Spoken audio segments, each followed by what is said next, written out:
right. Good to have you on the show. Again, Good to welcome be here. back.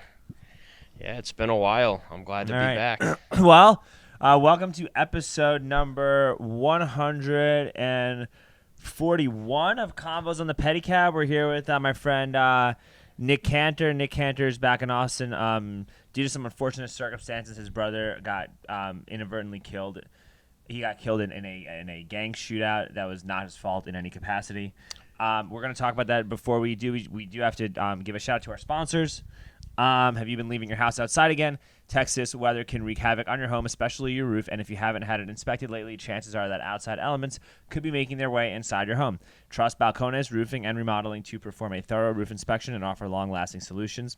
They are the only 5-star rated roofer in Austin who specialize in installing the impact-resistant F-Wave Revia and back all roof replacements with a $20,000 guarantee. To schedule a roof inspection, call 512-937-8805 or visit balconesroofsaustin.com. All right, yeah, we had to do the sponsor read aloud. But, Yeah. Yeah, dude, thanks for coming back on. I know you've had a really intense week, so. Yeah. It's been a lot. 2 years ago, my brother was here celebrating the fact that he completed his master's degree in business, and he was down here with some childhood friends.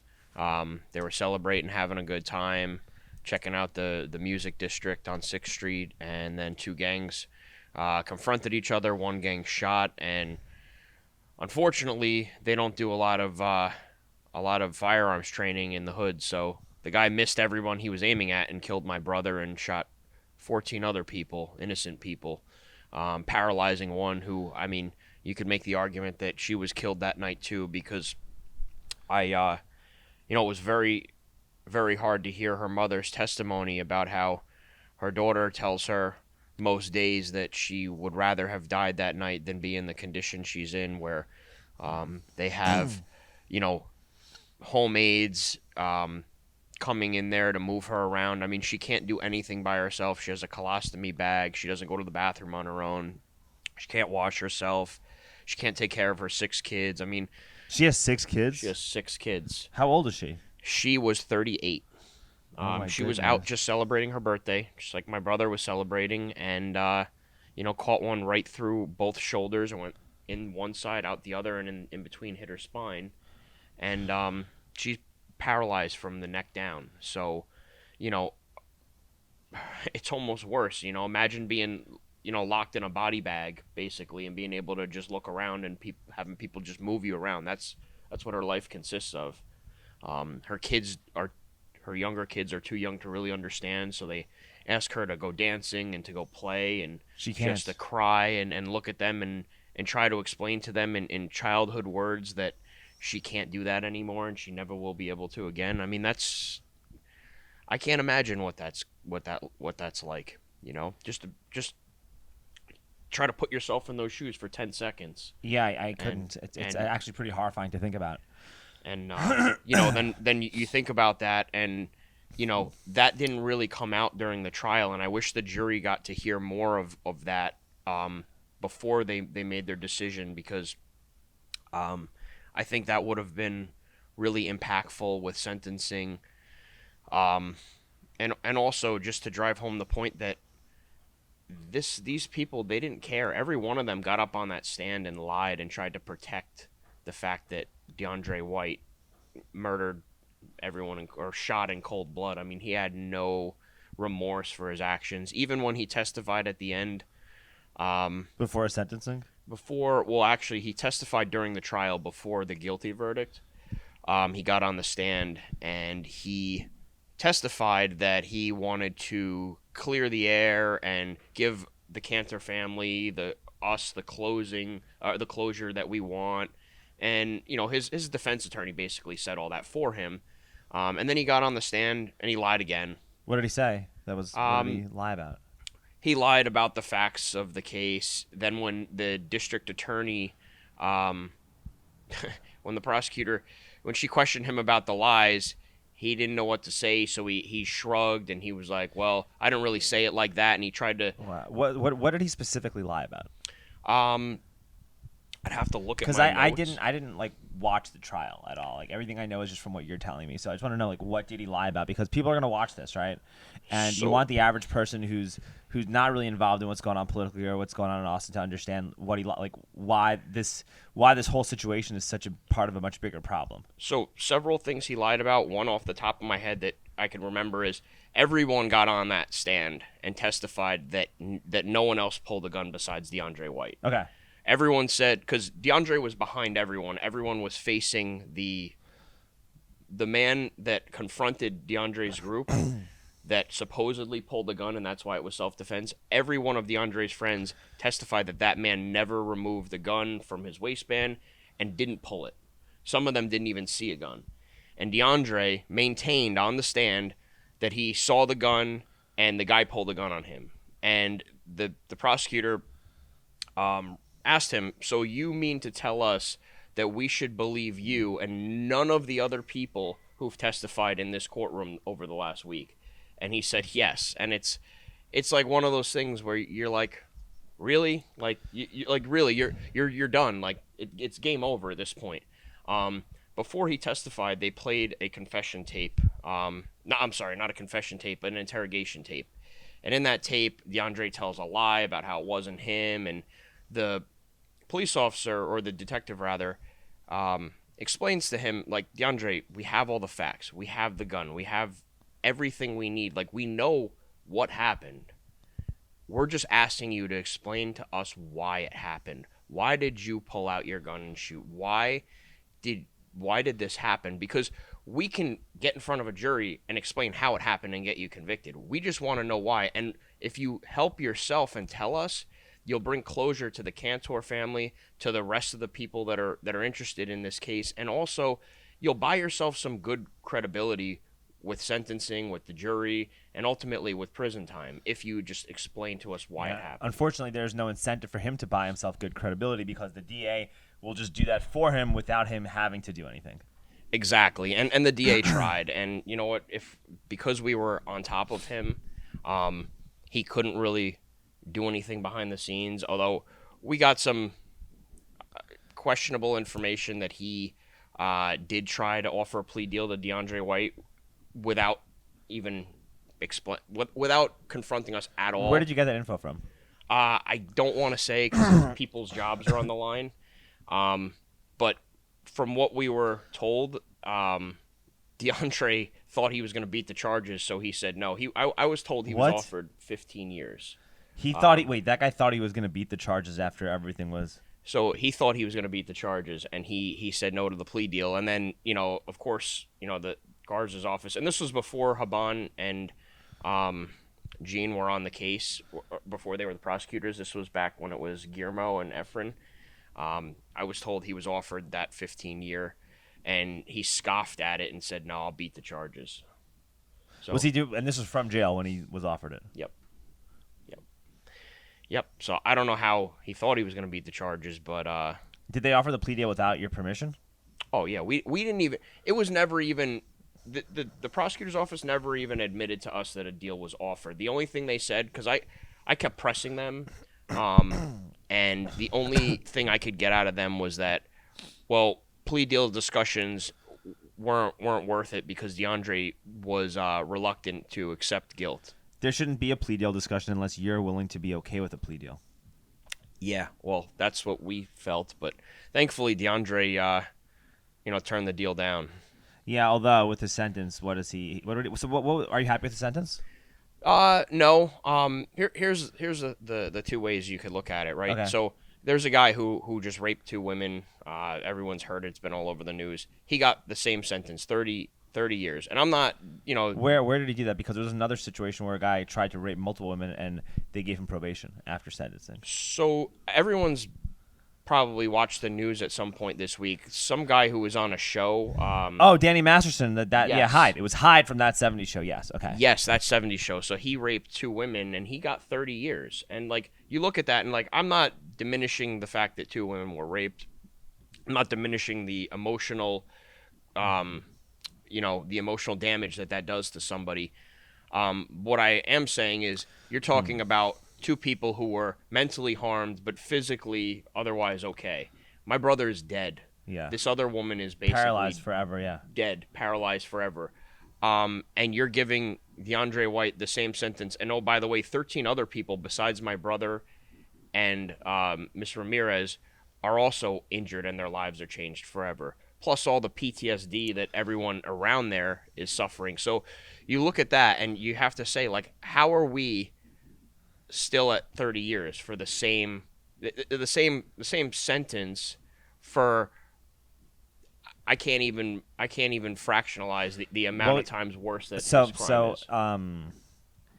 Generally speaking, people don't make it through 30-year sentences. It's very rare for anyone to make it through. So chances are, even though he's young, 30 years is pretty much effectively a life sentence anyway for a lot of people.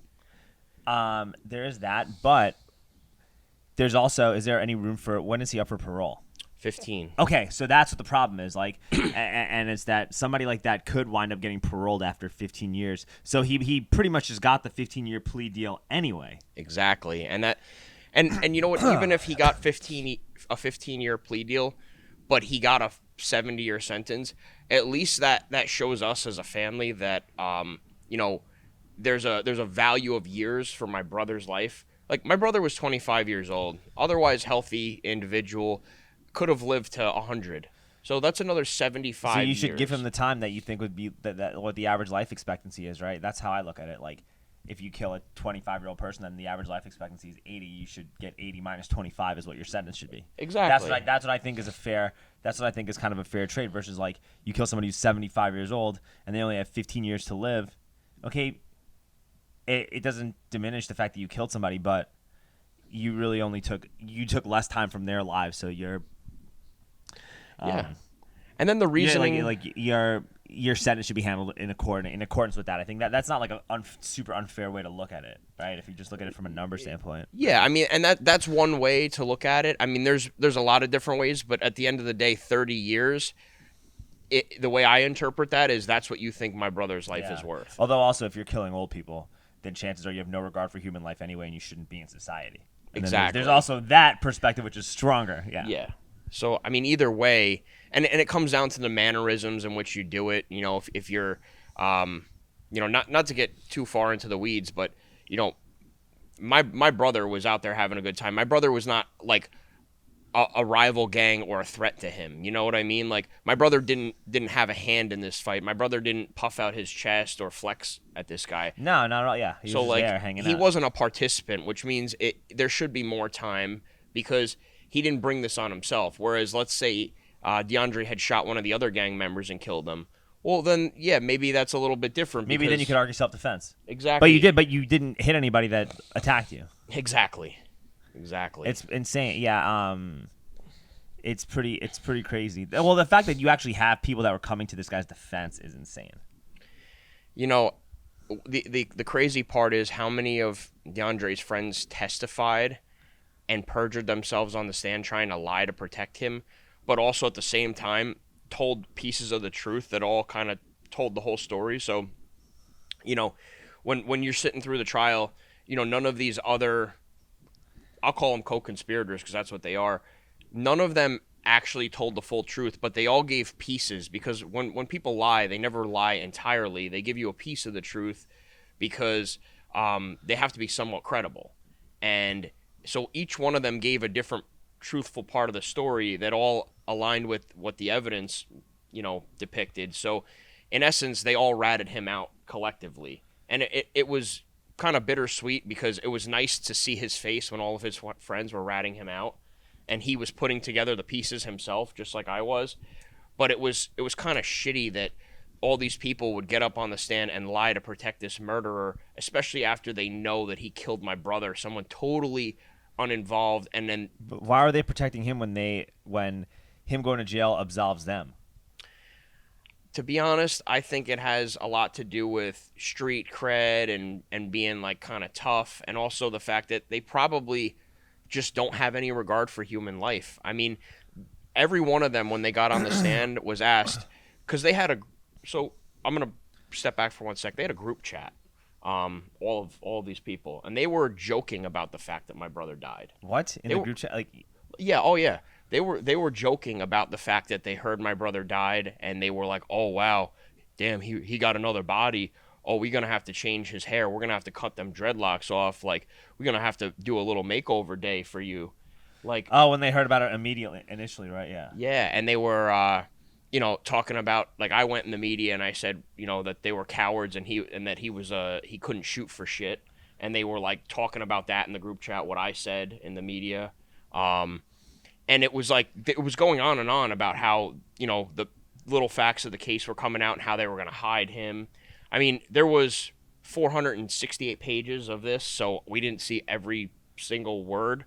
But the fact is, you can see, based on some of the things that we saw, that none of these people had any regard for my brother's and life. none of them, with all of that evidence presented, got charged with anything. Nope. Nope. What's the statute of limitations on that? On that stuff, I really don't know. On being an accessory and on being an accessory to murder or any of these things. I'd have to ask Doug O'Connell, but I believe there's no statute of limitation when it comes to murders.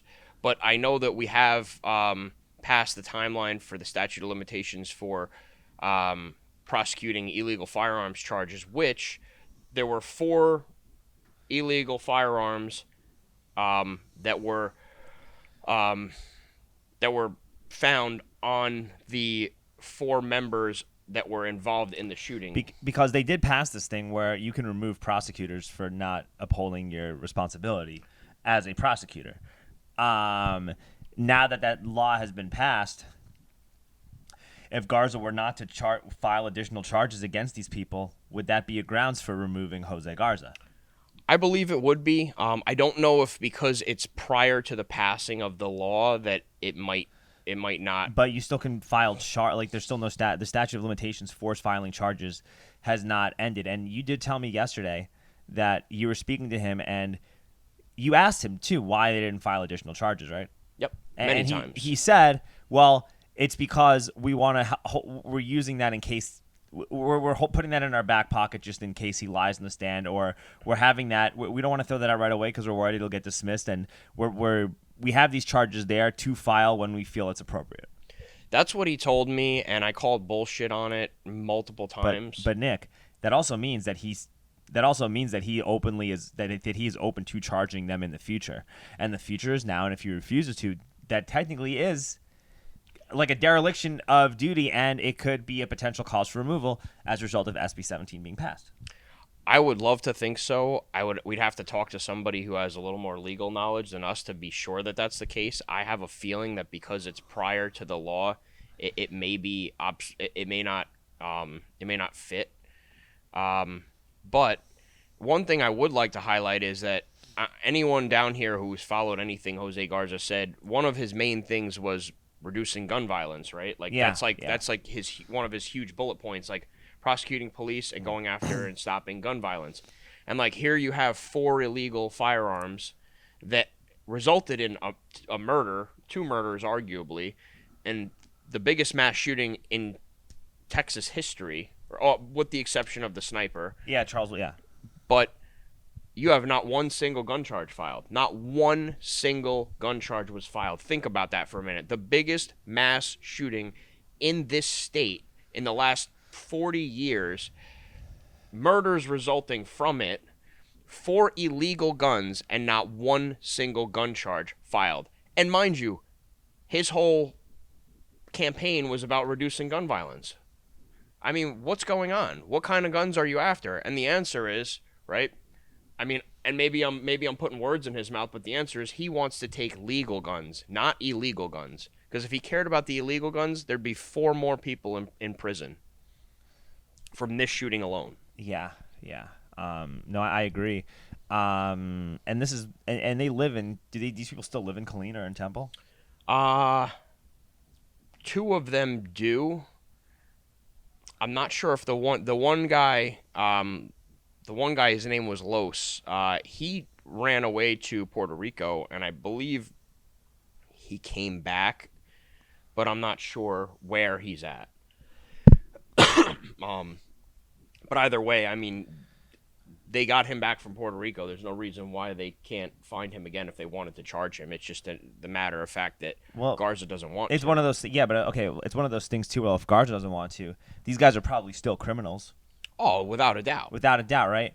So if they get charged, like, so is there any communication with DAs or law enforcement in the counties that they live in to, like, I don't know, hey man, look, you shouldn't be arresting people for possession charges, but under the law, you could still go to jail for 15 years for possession or 10 years if you have a possession of a certain types of substances. Well, I mean, nothing is to say that they can't have extra eyes on these people when it comes to them doing anything illegal, and then you just throw the book at them for a minor charge. Exactly, and it's clearly political, and it's clearly handpicked as to what he's gonna go after and what he's not. I mean, you see how tenaciously he goes after police officers that were doing what they were told by shooting people with beanbag guns that are supposed to be less lethal, that are supposed to help disperse violent crowds, that were authorized to use the force by the mayor. He's prosecuting those people with more tenacity than the people who killed my brother. And that's not just my opinion. That's a fact. He had his best two prosecutors. He paraded this around in the media. His best two prosecutors and this is what he said. I'm not saying they're his best prosecutors. He said they were his best two prosecutors.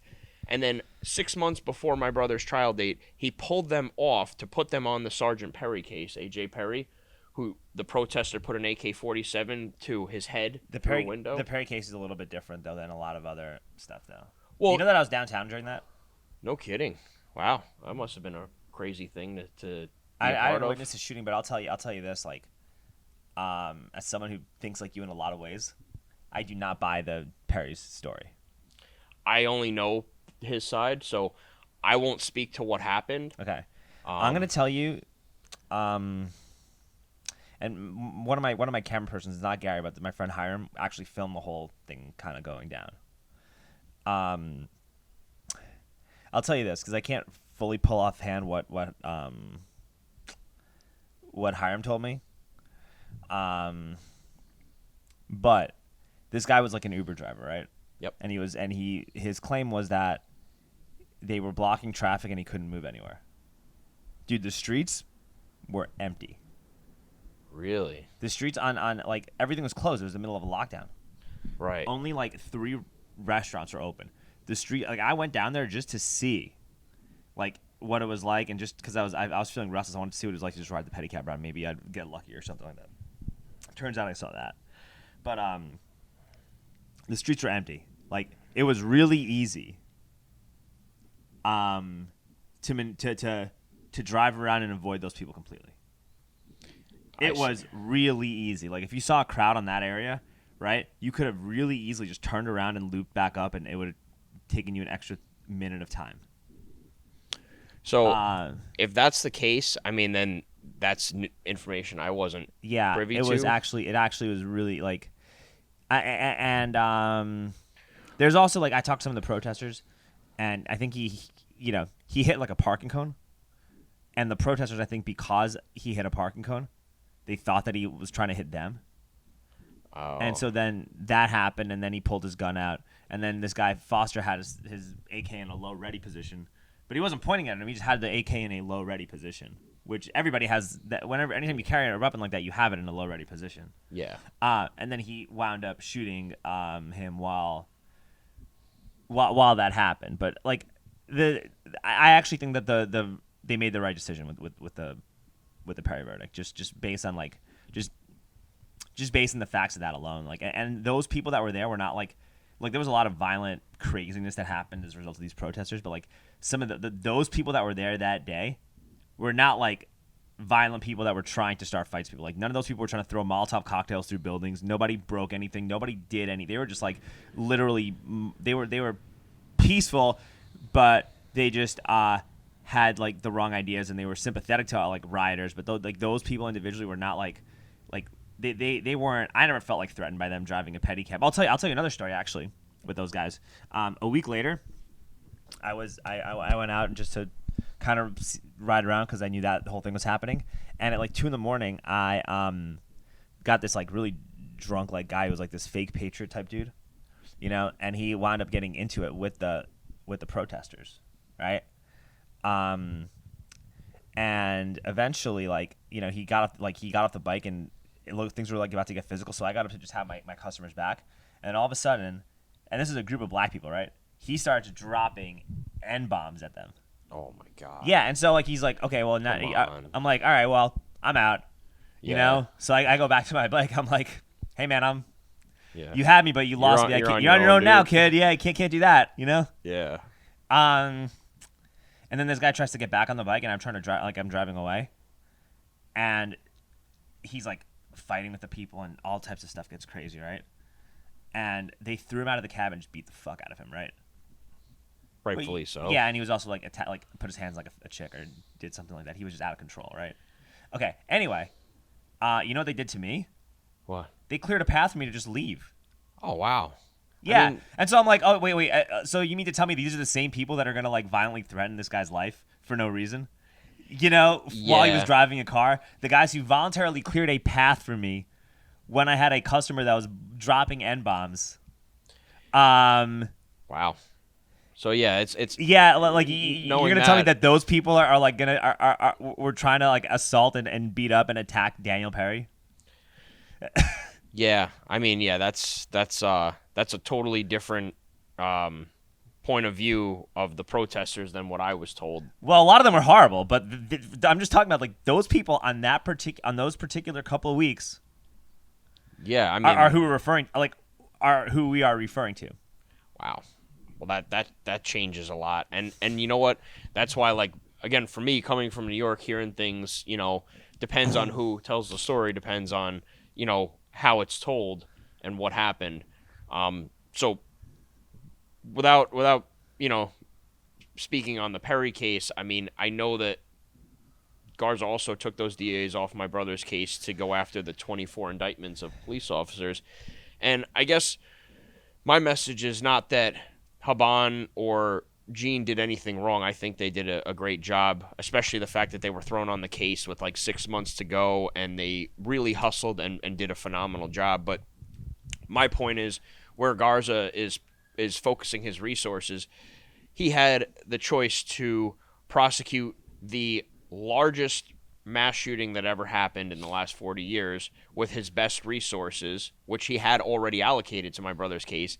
And then he chose to remove those resources and focus his attention on the prosecution of police. And, again, it's all political. It's not about what's right or what he thought was best for his office.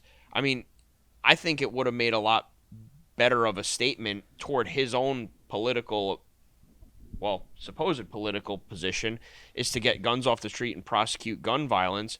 And then he chose not to. Why? Because it was illegal gun violence, and it doesn't fit the narrative. Well, and it's also because these are people of color who did the crime, and then he ran at a totally social justice based platform. And if he did that, then a lot of the people that were his biggest supporters may have turned their back on him. So he basically was politicized. He basically he politicized a mass shooting for personal gain is what he did. Right, and you know what else I'd like to add on that, just not to take up a super long time, but the same people, the black and brown community that he's advocating for, I don't disagree with him that there is some things that need to change to make things better, but when you're allowing people to commit crimes who are black and brown, and they get away with them, and they go back to their communities and commit crime against people of their own ethnic background, you're actually making it worse for the people that you're allegedly protecting. You're sending criminals back into their black and brown communities to commit crime against their own people. And the reason, the defense attorney made a very good point, I thought. He said that Deondre White is used to carrying a gun because he lives in a dangerous neighborhood. And it was boom, a light bulb. Holy shit. Well, if people like Deondre weren't in his neighborhood, if they were in jail, it wouldn't be dangerous, and then people wouldn't need to carry guns to protect themselves. And I'm not saying that there shouldn't be a carry, and I'm not saying that gun laws need to change. What I'm saying is people shouldn't feel that they need a gun because they're going to get shot if they don't have one. But at the same time, people shouldn't have to shouldn't have to live with that threat every day because those people aren't being put in prison. This episode is brought to you by Balcones Roofing and Remodeling. Have you been leaving your house outside again? Texas weather can wreak havoc on your home, especially your roof. And if you haven't had it inspected lately, chances are that outside elements could be making their way inside. Trust Balcones Roofing and Remodeling to perform a thorough roof inspection and offer long-lasting solutions. They are the only 5-star rated roofer in Austin who specialize in installing the impact-resistant F-Wave Revia and back all roof replacements with a $20,000 guarantee. To schedule a roof inspection, call 512-937-8805 or visit balconesroofsaustin.com. No, I agree. That's like a very spot-on statement. Why do you think these DAs are doing stuff like this? I think it's virtue signaling. I think it's appealing to, because you can't. It's very hard to pick apart a statement like, I'm not racist. I want to take care of all of the unequally prosecuted black and brown. No one really wants to argue that, because as soon as you try to argue that, you're a racist. And people are afraid of being called a racist. But at the end of the day, the real racist is the person who's not putting the black criminal in jail and letting the black criminal rather, go back and kill an innocent black man. But nobody wants to say that, because automatically you're a racist for using your brain. Well, yeah, I mean, if people are uncomfortable communicating openly with what they see in front of them, that's how you get authoritarianism. Do you know what 15-minute cities are? I've heard the term before, but I'm not fully. Okay, all right, because I think this ties into it.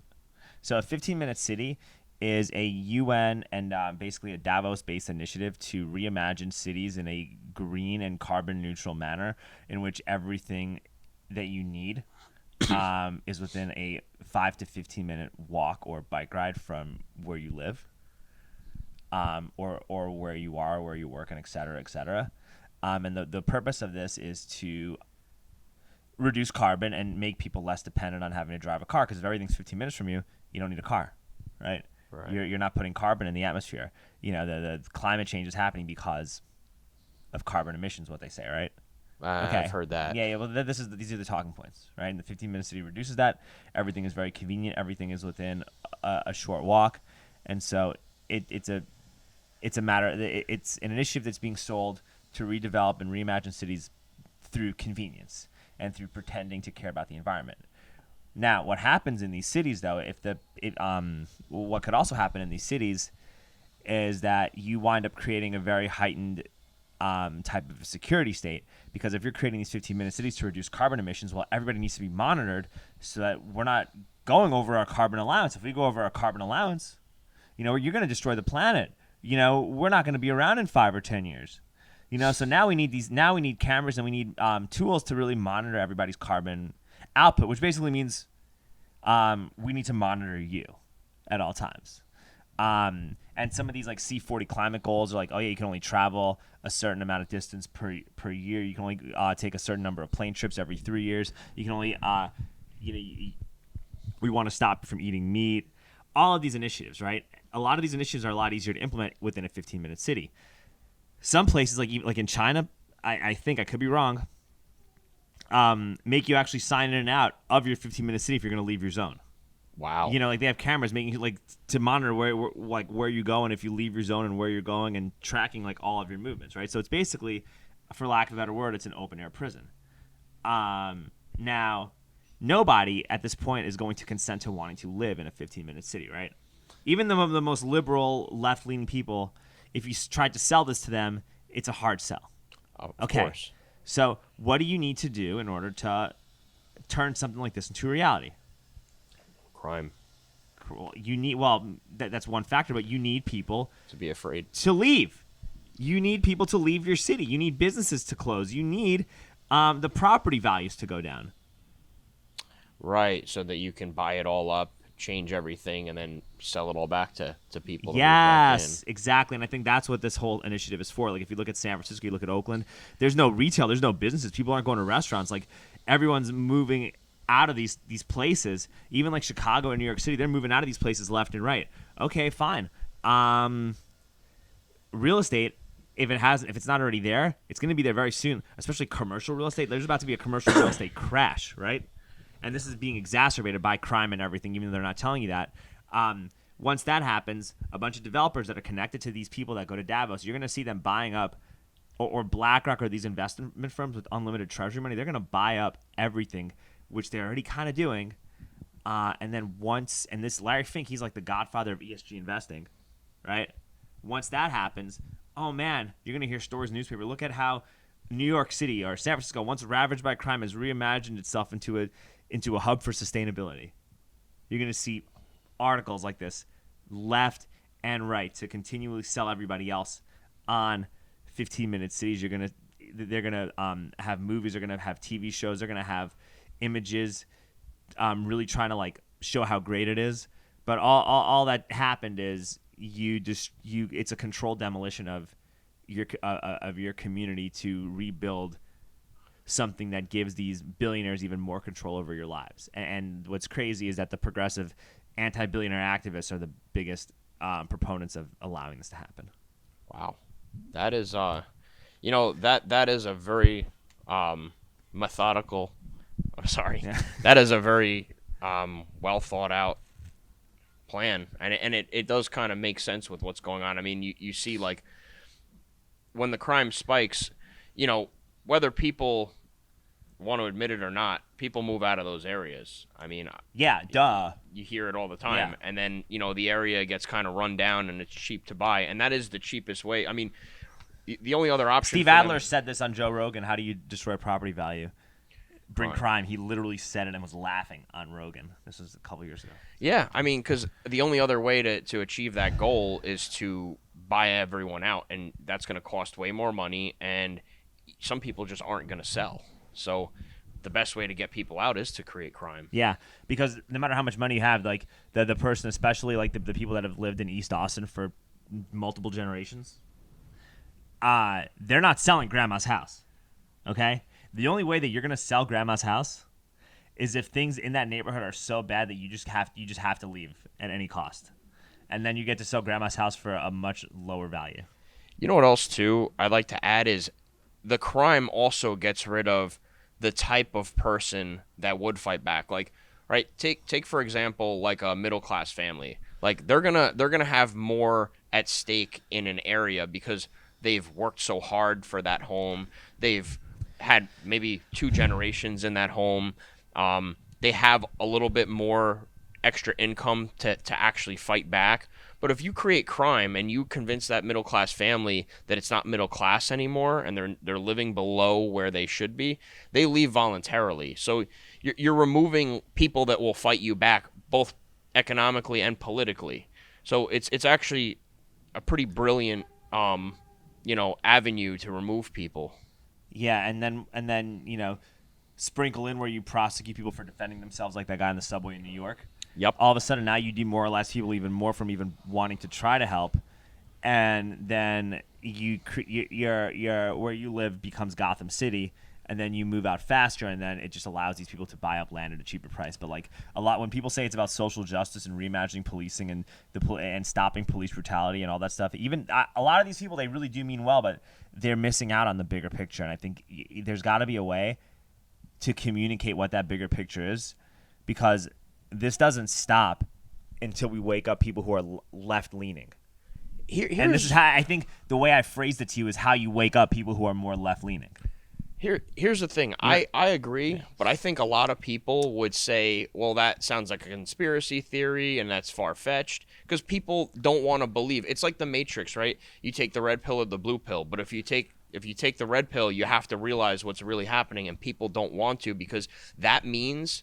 And I heard this on a podcast too. When you take that red pill, it means that you have to accept the fact that everything you're doing now is a lie. And people aren't ready to wrap their mind around it. It took a long time for me to wrap my mind around that. I saw like the Zeitgeist movies and stuff like right when I finished college. And it took me about I don't know, like, um, 10 years to really like fully get comfortable with it.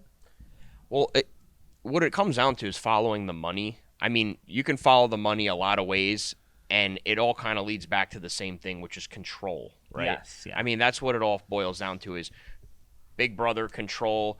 Call us conspiracy theorists, but that's where we've led. I mean, look at how far we've come in that direction in the last 20 years, right? The Patriot Act basically made it so everything we do, every electronic device around us has the potential to record and track. So say it's a good thing, and it is used for good things, but eventually it's not going to be. Eventually it's going to be a shackle, like you said, an open air prison. And more importantly than explaining the big picture to middle class America, I think the important thing is to understand that we can fight this together. If we fight for each other, we're outnumbering all of these people that want the control, right? Like, as a population, we outnumber all of them. We have the power to fight back, but what we're doing is we're throwing our hands up and we're like scattering like cockroaches. We hear that the guy in the New York City, using him as an example, in the subway, he gets in trouble because he choked out a homeless guy who had a rap sheet probably longer than this driveway. And Yeah. now everybody, instead of saying, no, like, we need to protest for this guy, we need to get this guy out of prison, and we need to get rid of this DA who's prosecuting him, and we're not going to stand for this in our neighborhood.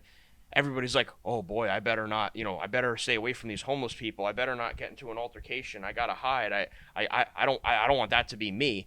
We're all running scared. And then I remember when that happened, a bunch of BLM protesters like blocked. They literally got on the subway tracks, blocked the trains, had massive protests to get this guy arrested. Do you remember that? Like, Yep. It's not even that. It's also, I'm scared to say how I really feel, because I don't want to get the mob after me, because I actually just feel that powerless in my own community, and that is what the most dangerous thing about it is. Yeah, it is. And the problem is that people that are the type of people that agree with law and order, are middle-class working Americans, they're so busy trying to do the right thing, and they're working 2 and 3 jobs just to maintain the lifestyle they have. They don't have the time to assemble and fight back, and that's what everyone, all these higher forces are banking on. They're like, okay, well, these people, if we keep making it harder for them so they have to work harder, they're not going to be able to stand up to us because they'll be too busy preoccupied with everything else. And not only that, here's the other facet of it too, and it's that the more you debase the currency and create these conditions, the more you just disincentivize people from working hard anyway, because why am I going to work so hard and have a 9 to 5 and do all of these things that I'm supposed to do when I don't own anything, where I have nothing to show for this, when I can't own any investable assets. And the girl that I want to date and start a family with is going to be more interested in dating some drug dealer or some pickup artist. It just gets the next generation of people to embrace degeneracy, and then you just wind up getting more criminals and more crime by default. And then when you try to, argue in favor of logic and basic accountability, you just have an even bigger mob of people that are laughing at you at best and threatening you at worst. Yeah, 100%. And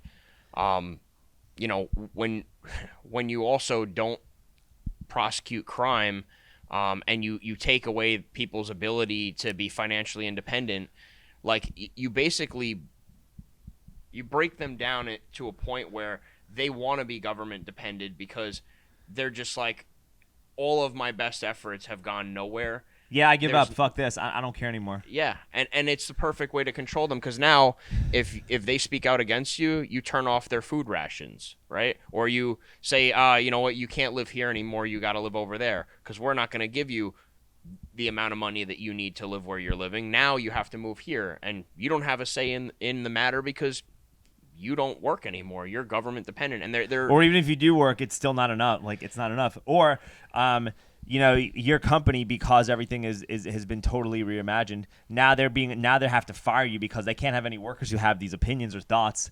If you have people who are unvaccinated, if you have people who don't want to give puberty blockers to their kids, this is like total fantastical stuff, right? Or if you have people that think criminals should be punished, hey man, you're creating, by hiring these people, you're creating a problematic working environment, and until you create a more inclusive environment, I don't think we can give you a loan. And it just spirals into that. And it also makes being a police officer a much less appealing job. And the police will start prosecuting different things. It'll be like, you're not wearing a mask, so they're gonna beat the fuck out of you, versus you just rape somebody. Yeah, that's all it is. You're gonna just attract a different type of rule follower to want to be a cop. Yep. And I feel like this. I've heard this phrase a lot, the reimagined justice system, and I think that's what you're touching on. Is we want to abolish the police that exists now by prosecuting them and making them all quit and give up, just like they're trying to do with law-abiding citizens. We want them to all quit and give up, and then when they all quit and give up, we're gonna rehire the police force, but we're gonna hire like-minded people that agree with our values, not law and order, but obedience. Yes. And there's a big difference. You may think that obeying the law is obedience, but it's not. It's obeying their law and what they say, not about what's right morally and what's wrong morally. It's about what they tell you to do, regardless if it's right or wrong. Yes, that's exactly what it is. When we had coffee with that reporter from the Washington Post yesterday. Yep. And one of the things you talked about was that when you have DAs that don't prosecute, like Garza, when you have cities full of DAs like this, you pave the way for organized crime. And this has actually been we have actually had DAs and police chiefs that refuse to intervene or prosecute crime back in the early 1900s. And the mafia literally was born out of that, and prohibition and everything else. But because people couldn't rely on law enforcement or the legal system, you called on Vito, from Brooklyn, to take care of that guy that was harassing your sister. Yeah, instead of the police officers to put him in jail. Yeah, I think the analogy I think I gave the Washington Post was, everybody's seen the movie The Godfather, or the trilogy, I should say. And, I think if you haven't, you should. But in the first 20 minutes of the first movie, there's a man who goes into the Godfather's office, and he says, "My daughter was raped. She was beat up by her boyfriend, and I need your help. I can't get justice from the police. I called the police. They won't do anything." And so he makes a deal with the Godfather to take care of, basically kill this guy for doing this to his daughter in exchange for a favor down the line. And that is exactly what we're talking about, exemplified in a movie from the 50s. The movie was made in the 70s based on the 50s. But that's where we're going right now, right? So if the police aren't going to give me justice for my brother, let's say, and I'm sick and tired of fighting, and I go find some tough mobster guy and I say, "Hey, look, I need justice for my brother. I need you to take care of this guy." Well, now I'm in debt to that mobster.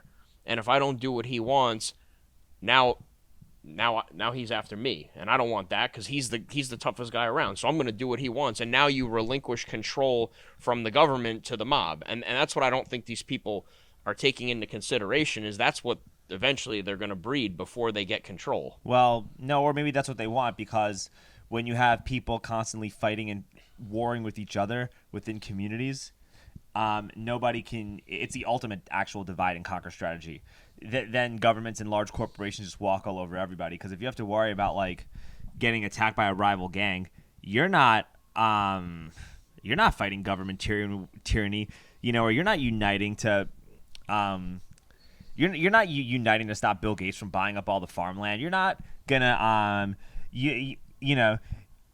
unite to protest against lockdowns. You're not gonna You're not going to unite and collectively protest against going to a possible World War III with Russia. You're not doing that because you have a more pressing concern, which is within your own neighborhood. So the more you actually create crime and create this type of stuff, the harder it is for people to collectively organize to improve their communities.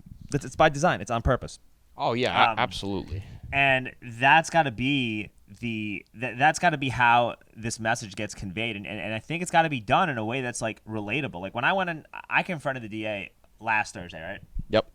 And I sent an email to him to do my podcast. I didn't get a response. So I'm going to go back on Monday. Monday, that's the goal, in person. And I'm going to talk to him in his office and say, I emailed you. I brought some people with you. I don't understand. I would like to talk about this. It's important. What was I saying? Meeting with the DA. Meeting with the DA. Confronting. Okay, so when I confronted the DA, right? There was no credit. Like, I looked at the comments. People weren't like. I think like 95 to 98% of the comments and responses were all praise. Right? You know, if people actually liked the DA, or if there was actually support amongst him, I would have been met with equal criticism.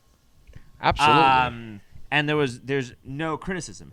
And so if this guy gets reelected, then then the communication problem that we have is worse than the problem that our DA is presenting us. I totally agree with that statement. And you could say that it's the George Soros money that's being pumped in. You could say it's election fraud by some way, shape, or form. You know what, though? When people just yell George Soros and right-wing buzzwords, that's how you turn people off and make them not listen to you. Right. All you have to do is just, like, if you just approach this discussion in a way in which me and you are discussing this, right, or you confront these people in a way that is very hard to argue. Yeah. That's how you shift the narrative. But when you just openly talk about fraud and George Soros and white hats and black hats and make QAnon reference points without making any kind of real effort to change anything, all you're doing is turning people off to common sense. I think that also kind of circles back to my Matrix analogy where we're talking about red pill, blue pill, and accepting the reality of the world we live in. A lot of people, when you say those buzzwords, they revert back to, like, I'm not ready for the red pill. I want to go back to my bubble. Yeah. And truth is, I do too. I don't want to accept that the world is as corrupt as it is, because that means that I either have to accept it and live in it and just... And you know what? You can still take the blue pill and be a conservative, right? When you just repeat the conservative Inc. talking points, you're still blue-pilled. Oh, yeah, You're for sure. still blue-pilled. You're not seeing the bigger picture, and that's what being red-pilled is. It's seeing the bigger picture. You could be more red-pilled as a hardcore communist than you could be as a mainstream Fox News watcher.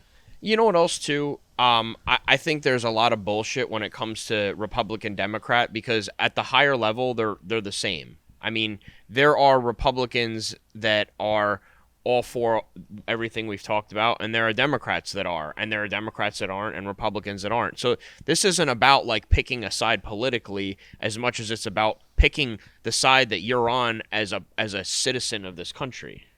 Yeah, it's about, like, it's freedom versus tyranny, you know? It's prosperity versus enslavement. That's what it is. Left and right is not a real thing. I believe this. Unfortunately, what the American left has just become a synonymous with creating a security state, and it just basically becomes synonymous with a complete lack of personal sovereignty and creating a security state where dissent is not allowed. And then you have for me, I've chosen to just go right, just because I want whatever the opposite of that is. But unfortunately, most of the American right is not addressing these issues with the urgency in which they need to be addressed. Yeah, and they're not fighting as tenaciously. I mean, the ultra left wingers, I have to hand it to them. You know, they are fighting tooth and nail. No, they're not. A bunch of billionaires who go to Davos are giving them unlimited amounts of money to AstroTurf talking points and changing what the left-wing narrative should be. But either way, that side is fighting way harder than the right side. Because they're getting unlimited amounts of money. And what are they fighting for? Back in the Occupy Wall Street days, they fought for holding CEOs accountable. They fought for people making a living wage. They fought for actual working people to have their lives better. Right now, these same organizations are fighting for drag queens to read stories to kids. They're fighting for minors to get bottom surgery. They're fighting for violent criminals to be let out with no bail. They're fighting to make it so that you're forced to get a shot by Pfizer or Moderna to participate in society. No, like the actual left isn't winning. these ideologies just got extremely corporatized and taken over by people who go to Davos with unlimited amounts of money, and that's why it appears as though they are winning, when in reality they've just been hijacked. That also kind of circles back to the point earlier of, dividing and conquering, because, they brought these things out not by accident. All these movements, all this fighting for, parents to be basically not in control of their children's lives. All of this comes from dividing people, making people fight at the lower level so that we don't pay attention to what's going on at the higher level. Yes, exactly. Yes, that's exactly what it is. Are you active on social media? I have social media. I'm not active a lot. Has anybody told you that you should get more active? A lot of people have. It's just I'm not really good at. I don't. To be honest with you, I don't understand social media etiquette in the sense that how to comment, post, hashtag. I don't really. Don't worry about hashtagging. Just be yourself. I think if you communicate on social media the way you're communicating with me, and the way you communicate with that lady from the Washington Post in a way that's calm and measured and makes sense, your voice could really make a huge difference in in stopping a lot of this madness and making it so that less and less families have to suffer as a result of this. Yeah, I mean, I've been told that before. If you need help, I will help you with this. You can always call me and talk to me if you need help setting something up and doing things like that. And I can maybe, I have some friends, and maybe I can get you on more shows and more podcasts so you can get a bigger audience. But you deserve a bigger audience to share this narrative with, because this only stops if people speak out, and you have a very powerful voice and you are willing to speak out. And when you speak out, you encourage other people to speak out as well. I mean, I'm not opposed to it. I would appreciate any help, because I really don't know what I'm doing, and I just wouldn't know really where to start. I mean, other than taking out my iPhone, putting it on the desk, and starting to talk, I wouldn't know what to do next. I mean, you have interview. Are you going to share your interviews that you did with Cargill? Are you going to share what you said in the post? Yep. Have you been posting updates on Instagram regarding the case? Here and there. I'm not. That's a start. I'm just saying that's a start to do. Yeah. And now that it's over, you can go and do that. Yeah, I just have a hard time responding to all the comments and stuff because I'm busy, and you don't have to respond to any comments unless it's from your friends or people that you care about. I turn my comments off on Twitter. I only have notifications for people that I follow. Really? Yeah.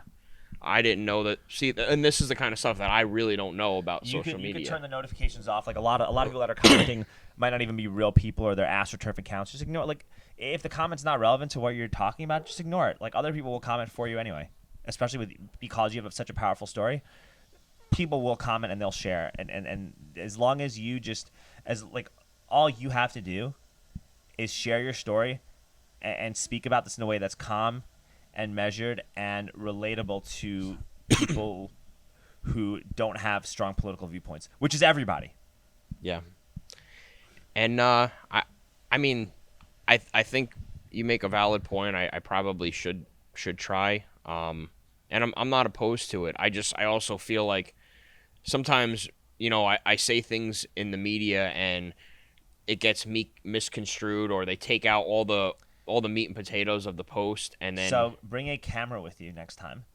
Next time you go talk to somebody in the press, you have somebody record that conversation. Hey, I'm recording this too, so that for my own sake, I'm recording this too because I don't want anything that I said to you to get taken out of context. Yeah. And if I think that something is important that you missed, I want to be able to share it as well. So I'm recording this for myself too, and I really appreciate you meeting with me. And you're really polite and you do all this stuff, and then when they refuse to meet with you, then if they refuse, you just put that on social media. It's like, I brought a camera to record my conversation because this is a story that needs to be told in its entirety, because I don't want you or anybody in your family to suffer the same fate that my brother did. That's the only reason I'm recording this. And if they throw you out or they refuse to do the interview, then you say, but unfortunately she refused to do the interview as a result of me wanting to record this. And then if they do the interview, say, I really appreciate her being willing to do the interview and allowing me to record. Thank you for helping me get my story out. Yeah. You know what? I never really thought about that. I mean, a lot of these interviews have been kind of, caught off guard, or they're like quick, so I didn't have the ability to record. But I think that's a valid point because I've done a lot of interviews where they changed my narrative by cutting out parts, and they, just did voiceovers and said, oh, we spoke with Mr. Kantor today and he said X, Y, and Z. And it's like, you didn't hear my voice at all. You just said X, Y, and Z and put my face behind it. Yeah. So have a camera with you whenever you talk to these people. Okay. That's what I do. And just post. And when you go on social media, don't post if you're angry. Do not post if you're angry. Sometimes write a list of things you want to share when you're in a good mood and you feel clear-headed. And just, okay, I posted this on Monday. All right, well, now it's Wednesday. I'm going to post this. Now it's Thursday. I'm going to post that. When it comes to my videos, I don't sometimes I make 4 videos in a day and just post it out and spread it out over a week or 2 weeks. Wow. See, we'll definitely talk more on this because this is all stuff I've never put a moment's thought into. It's a big deal, dude, especially where you're in New York. New York kind of almost went red even this past election. And the tide is shifting in places like that. Oh yeah. Well, because we see how hard we work. I mean, you have to realize New York is probably the most taxed state in America next to California. And we're always in debt. We never come out positive. We never net positive because of all the people on welfare, all the city sucking the wealth out of the rest of the state. I mean, it's not necessarily people on welfare. It's just because they have all these government funded projects.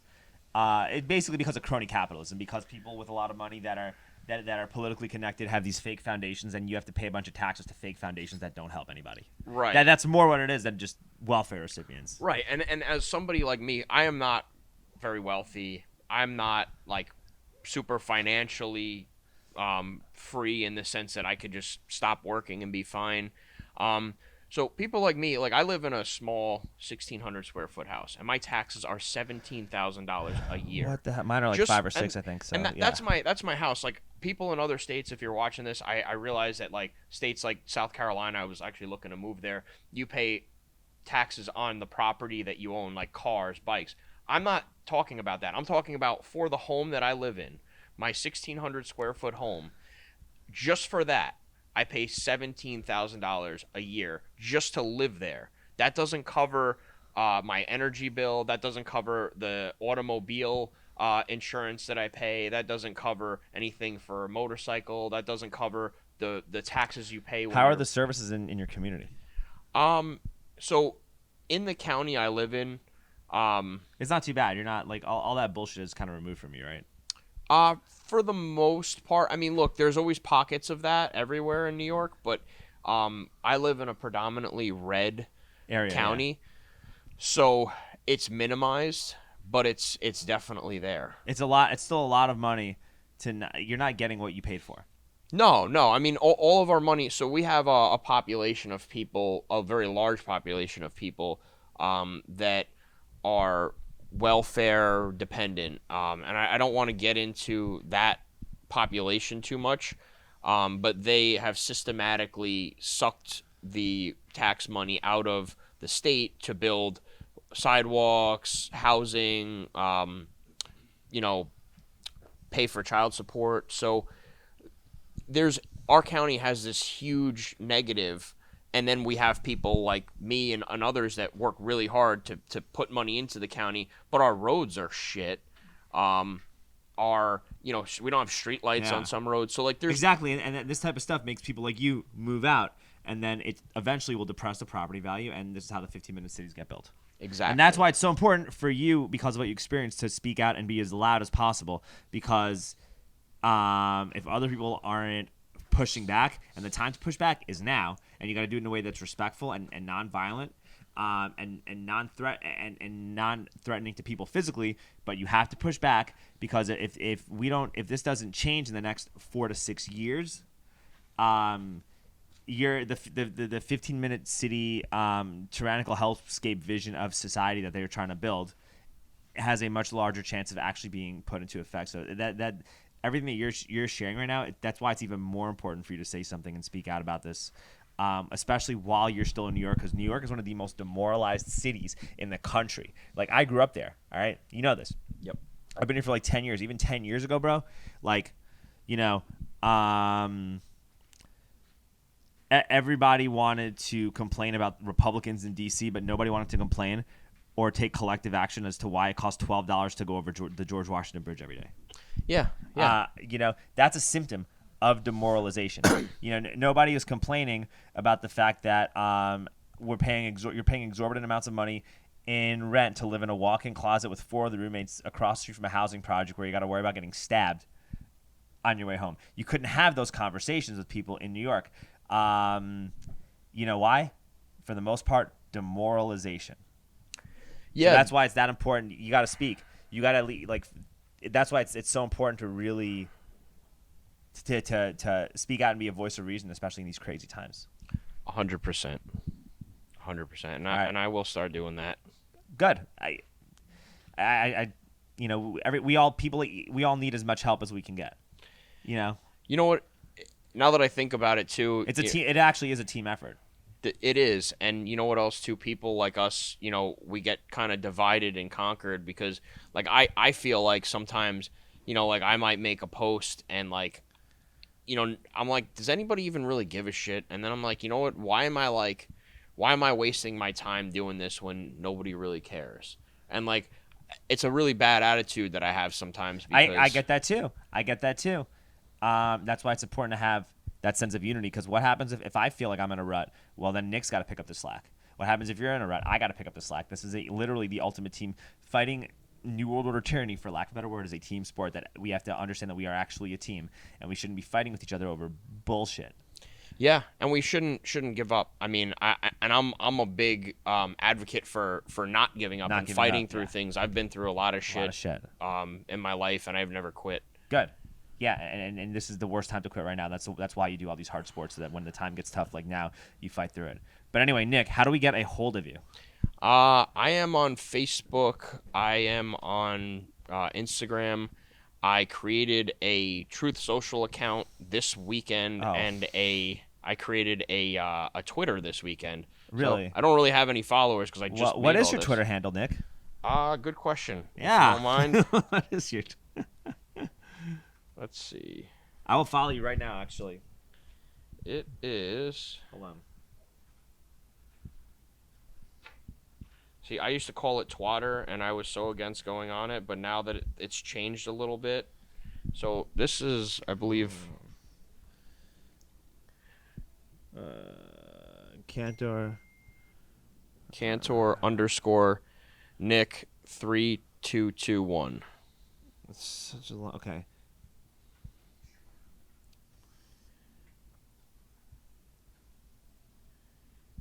Okay, I got you. I just followed you. Cool. We have a lot of common followers. Look at that. So many people want to follow you already. Yeah, well, I think it has a lot to do with the trial. I mean, I don't know if I told you this. Share stuff. So I got shut down on Facebook because I called them out for hiding some of my posts, like shadow banning me, and then I sent messages to the media like, hey, I'm being banned, and I don't know if you're trying to get a hold of me or get updates, but if you need to, like, direct message me or call me. And that message alone got me shut down on Facebook. And it was like, this violates our code of conduct. So they sent me, like... For messaging about the trial. For messaging about the trial. So they sent me, like, their code of conduct. I took a screenshot of it. And I'm, like, reading the code of conduct, and I'm like, there's nothing in here that I violated. Like, I read the whole page they sent me. You should share that on Twitter. Maybe share that on Twitter and explain that very precisely and say, we appreciate Elon Musk for allowing me to be able to share updates on the case and bring about justice to the families that were hurt by everything. You know what? It's funny because I shared that on my Instagram, but I didn't think to do that. Share it on Twitter. So I will. I'll post a picture of it because I took a screenshot of the message that said I can't send messages. So I'll put a picture of it and then I copy and pasted the message that I sent, so you can see like what I said, and then you can compare that to the code of ethics that they sent me, and you see that it doesn't violate anything. I'm not inciting violence. I'm not. No, like I said, I will help you get everything out there that you need. I promise you. Cool. And if you need help writing, if you ever need help with how to phrase or write a tweet out or something like that, let me know. You can always contact me and let me know. But anyway, Nick, thank you for coming on. I'm really glad that you made the time to do this. I really appreciate it. I know it's been a really tough couple years, and I'm glad that you're at least getting some closure for everything. So thank you. Thank you for having me. Absolutely. All right.